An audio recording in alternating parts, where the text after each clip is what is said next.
Composing a companion piece to a work like Beethoven's Ninth Symphony, that's quite a challenge for a composer. But the composer Roberto Sierra was given an even more tough mandate. He was told he had to write a piece for exactly the same size of orchestra as that Beethoven used in his Ninth Symphony. It's quite big for its time, Beethoven's orchestra, but orchestras grew in size massively in the 20th century, so by our own modern standards, it's also a little bit limited. But Sierra does confess that he was able to squeeze in a bass clarinet, which I rather like because I'm particularly fond of the bass clarinet. The inspiration, however, has nothing to do with Beethoven or Vienna, where he wrote the Ninth Symphony. In fact, that's probably a rather wise decision. Instead, Sierra's drawn on ideas and colours and moods and music from his own birthplace, Puerto Rico. Sierra has always reflected aspects of his native Caribbean culture in his work, the rhythms and the melodic inflections of popular song and dance that he heard when he was growing up. And the titles of the four movements reflect something of that. They are Urban Reflections, At Night, Hurricane, and Finale. But Roberto Sierra says, my memory of that is of a place that isn't there anymore. Well, how many of us have found that experience, looking back to somewhere where we grew up and finding, well, it's changed. It's not such changed. It's a different place. So the question is, says Roberto Sierra, why would I want to evoke that? It's not just nostalgia. It's to fill that void, that lack of presence. Yes, emptiness, rootlessness. That's something felt by a lot of people, I think, these days, especially in modern urban life. And the big question is music one of the things that can fill that void? Well, I think it is. And it's obvious from his music that Roberto Sierra thinks so too. It's also obvious that he's the kind of composer who wants to communicate. He's not interested in writing music that's abstruse or difficult or intellectually over-challenging or whatever else. He likes to engage with people, as Beethoven did himself. And I think that's another thing that makes this a very worthy comparison piece, his Sixth Symphony for Beethoven's Ninth. Well, Beethoven. Well, I find there are times for me when I feel that Beethoven also confronts the possibility of that void. The terrifying central climax of the first movement of the Ninth Symphony, for instance, is one of those moments which seems to stare into the face of an abyss of meaninglessness. But the Ninth Symphony seems to come up with a remarkable answer in the form of a symphony which tells a story. This is one of Beethoven's greatest innovations. The way that he makes musical developments, themes, harmonies, tonalities, that sort of thing, things that sound very abstract, into something much more like a novel or a play. So that the development of a theme is like the development of a character in a novel, and we become involved in that story and in its outcome. And it's music that also challenges us in a way to ask what it is that Beethoven means. If you listen to a fugue by Bach, you can love it, you can be moved by it, you can be impressed by it, but you don't come away from it on the whole feeling that Bach wants you to tell a story based on it. It's music, and you respond to it as music.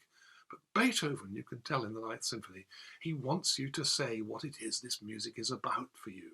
Not only that, but there's a question of philosophy. What kind of message is this music trying to convey?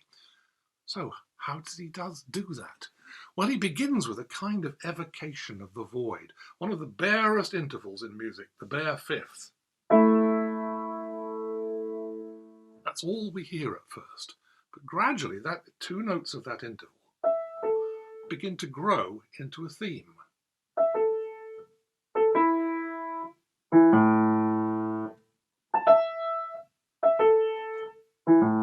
It grows more detailed, more active.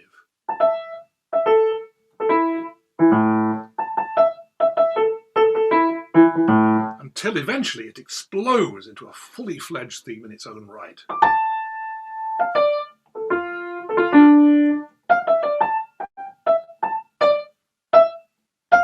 And the movement is launched. But in that very short space of time in the beginning, Beethoven has told us a story. We've seen something vague and nebulous. We've seen something begin to emerge and grow in this, almost like watching a speeded up film of an embryo growing in a mother's womb. It's that kind of extraordinary sense of aspiring towards something.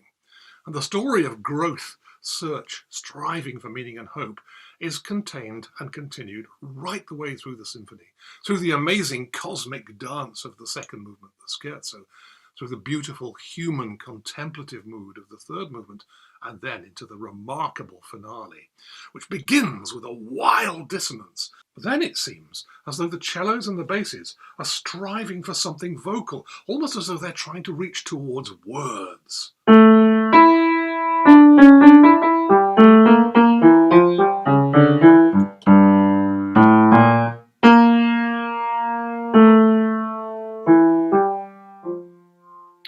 Beethoven actually marks that passage recitative, which is something before that you'd only ever come across in an opera. So what's it doing in a symphony? Well, it's striving towards something even more eloquent. Gradually, the music begins to change. Light and hope begins to dawn on it as the cellos and basses take up that famous Ode to Joy theme.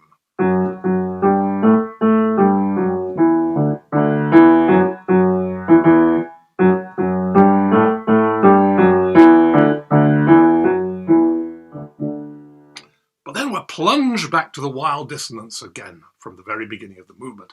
And this time, the recitative isn't taken up by the cellos and basses, but by a real human voice. The first time a singing human voice had ever featured in a symphony. And then even more real human voices enter as well, until the voices take up the theme of the Ode to Joy, with setting the words of Friedrich Schiller's radiant hymn to unity, community, fellowship, freedom, and the divine joy which he hopes can bind humanity. Well, I know that some people have difficulty with this, but you have to remember the times in which this symphony was written. When Beethoven began sketching the Symphony No.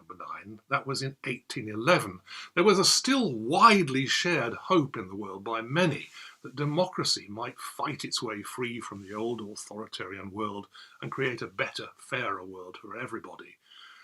By the time Beethoven finished the Ninth Symphony, 12 years later, the ideals of the French Revolution had been crushed. Its emblematic hero Napoleon had been defeated, and the repressive old autocratic rule had been re-established all over Europe. Looking for a democrat in Vienna in 1823 was a bit like looking for a communist in Europe after the fall of the Berlin Wall. So there's an element of hope against hope in Beethoven's Ninth Symphony. The evidence isn't great when he looks at the world all around him. Human beings have gone back to their own ways and in some ways seem wickeder than ever before, self-interested, narrow-minded, short-sighted, just like they always were. Was the democratic dream impossible? Well, we have to go on hoping, Beethoven says. So if you hear an element of almost desperation behind some parts of the Ninth Symphony, that's the desperation of a man who is trying to cling to hope. But I think in the end, the clinging is just what it's about. There is something of that old vision still glowing in the end of the symphony. And that's why I think it's particularly important to us now. There are so many things in the world that might make us feel like despairing at the moment. But this is a work that seems to say very strongly, no, don't despair. Despite all the evidence to the contrary, you have to go on hoping.